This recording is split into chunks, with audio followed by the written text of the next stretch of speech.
আসসালামু আলাইকুম, সাফিয়া তাকিম চ্যানেলে সবাইকে স্বাগতম। আমি সিম্পল পায়জামা মুহুরির ডিজাইনটি তৈরি করব। তার জন্য আমি প্রথমে এখানে একটা কাপড় নিয়েছি আর এই কাপড়টার পাশে নিয়েছি আমি 1 ইঞ্চি পরিমাণ। এখন আমি এটাকে উল্টো করে তারপরে একটি ভাঁজ দিয়ে খোলা অংশে সেলাই করব।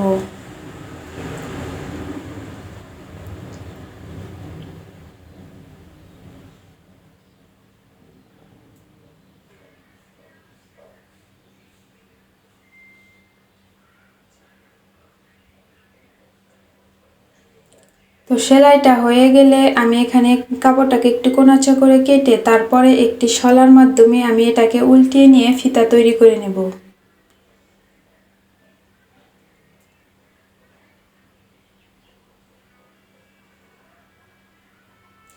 তো আমার ফিতা তৈরি হয়ে গেছে। আমি এভাবে আরও 3টি ফিতা তৈরি করে নিয়েছি। এখন পায়জামার যে কাপড়টা আছে তো আমি সেটাকে নেব এবং এটাকে আমি উল্টো দিক করে নেব। তারপরে নিচের যে কাপড়টা আছে তো সেখানে আমি 1/2 ইঞ্চি ভাঁজ দেব।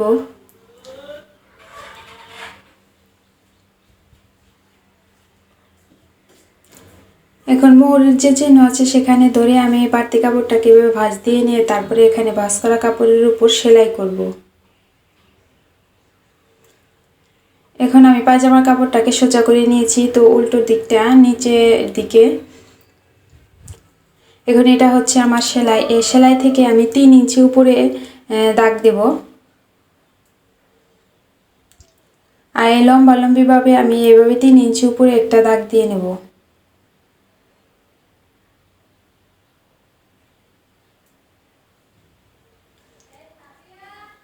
তো দাগ দেওয়া হয়ে গেলে আমি এখন নিচে যে সেলাই আছে সেখানে 4 ইঞ্চি পর পর এখানে একটি করে দাগ দেব।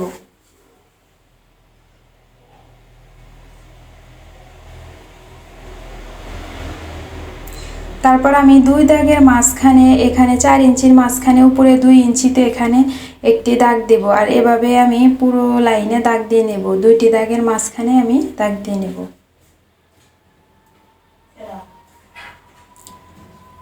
দাগ দেওয়া হয়ে গেলে এখন যে ফিতাগুলো আমি তৈরি করেছি সেই ফিতাটাকে এখানে রেখে তারপর আমি এইভাবে কোনাচা এইটুকু সেলাই করে নেব। তারপর এখানে আমি একটু ভাঁজ দিয়ে নিয়ে তারপরে কাপড়টাকে ঘুরিয়ে নিয়ে ফিতাটাকে ঘুরিয়ে এখানে যে চিহ্ন আছে তো সে পর্যন্ত আমি আবারও এখানে সেলাই করব। তো এইভাবে আমি ঘুরিয়ে ঘুরিয়ে ভাঁজ দিয়ে তারপরে প্রত্যেকটা দাগে দাগে ফিতাটাকে ঘুরিয়ে ঘুরিয়ে আমি সেলাই করে নেব।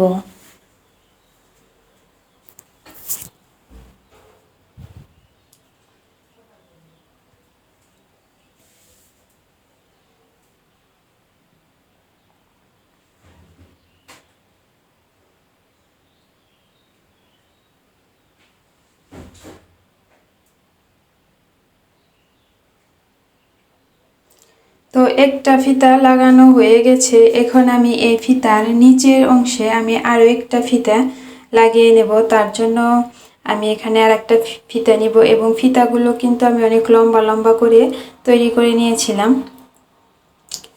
তো এই ফিতাটাকে আমি এই যে এখানে সেলাই করছি তার নিচ থেকে এইভাবে ধরে আমি এখানে সেলাই করব।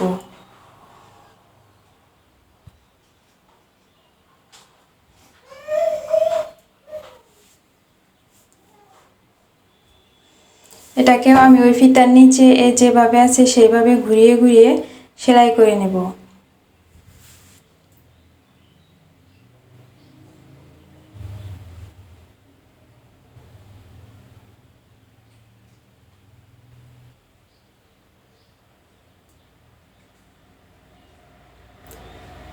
তো আমার ফিতাগুলো লাগানো হয়ে গেছে আর ডিজাইনটি তৈরি হয়ে গেছে। আজ এ পর্যন্তই।